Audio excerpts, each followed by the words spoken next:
Hi everyone. ನನ್ನ birthday ದಿನ ನನಗೆ ಗಿರಿ ಈ ಥರ ಸರ್ಪ್ರೈಸ್ ಕೊಡ್ತಾರೆ ಅಂತ ನಾನು ಅಂದ್ಕೊಂಡಿರಲಿಲ್ಲ. ಮಿಡ್ ನೈಟಲ್ಲೆಲ್ಲ ಸರ್ಪ್ರೈಸ್ ಕೊಡ್ತಾರೆ ಅಂತ ನಾನು ಎಕ್ಸ್ಪೆಕ್ಟ್ ಕೂಡ ಮಾಡಿರಲಿಲ್ಲ. ಆ ಥರ ಸರ್ಪ್ರೈಸ್ ಕೊಟ್ಟರು ಈ ವರ್ಷ ನನ್ನ ಬರ್ತಡೇಗೆ. ಪ್ರತಿ ವರ್ಷವೂ ವಿಶ್ ಮಾಡೋದಿಲ್ಲ, ಯಾವ್ಯಾವ ಟೈಮಲ್ಲೂ ವಿಶ್ ಮಾಡ್ತಾರೆ, ಹೇಗೇಗೋ ನೆನಪೇ ಇರೋದಿಲ್ಲ ಅಂತ ನಾನು ಸಿಟ್ಟು ಮಾಡ್ಕೋತಿದ್ದೆ. ಈ ವರ್ಷ ಈ ಥರ ಸರ್ಪ್ರೈಸ್ ಕೊಟ್ಟಿದ್ದು ನನಗಂತೂ ತುಂಬಾ ಖುಷಿ ಆಯಿತು. ಅದೇ ದಿನನ ಇನ್ನಷ್ಟು ಮೆಮೊರಬಲ್ ಮಾಡೋದಕ್ಕೆ ನಮಗಿರಿ ಈ ಥರನೂ ಕೆಫೆಗೆಲ್ಲ ಕರ್ಕೊಂಡೋಗಿ ಕೇಕೆಲ್ಲ ಕಟ್ ಮಾಡಿಸ್ತಾರೆ ಅಂತ ನಾನು ಅಂದ್ಕೊಂಡೇ ಇರಲಿಲ್ಲ.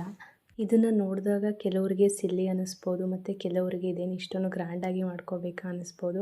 ಬಟ್ ಈ ಥರ ಪ್ರೀತಿ ಮತ್ತು ಈ ಥರ ಸರ್ಪ್ರೈಸು ಗಂಡನಿಂದ ಸಿಗ್ತಿದೆ ಅಂದಾಗ ಹೆಣ್ಮಕ್ಳಿಗೆ ತುಂಬಾ ಖುಷಿಯಾಗುತ್ತೆ. ಅದನ್ನು ನಾವು ಪದಗಳಿಂದ ವರ್ಣಿಸೋಕ್ಕೆ ಆಗೋದಿಲ್ಲ, ಅಷ್ಟು ಖುಷಿಯಾಗುತ್ತೆ. ನನಗಂತೂ ಆ ಮೂಮೆಂಟು ಲೈಫಲ್ಲಿ ಮೆಮೊರಬಲ್ ಮೂಮೆಂಟ್ ಅಂತಲೇ ಹೇಳ್ಬೋದು.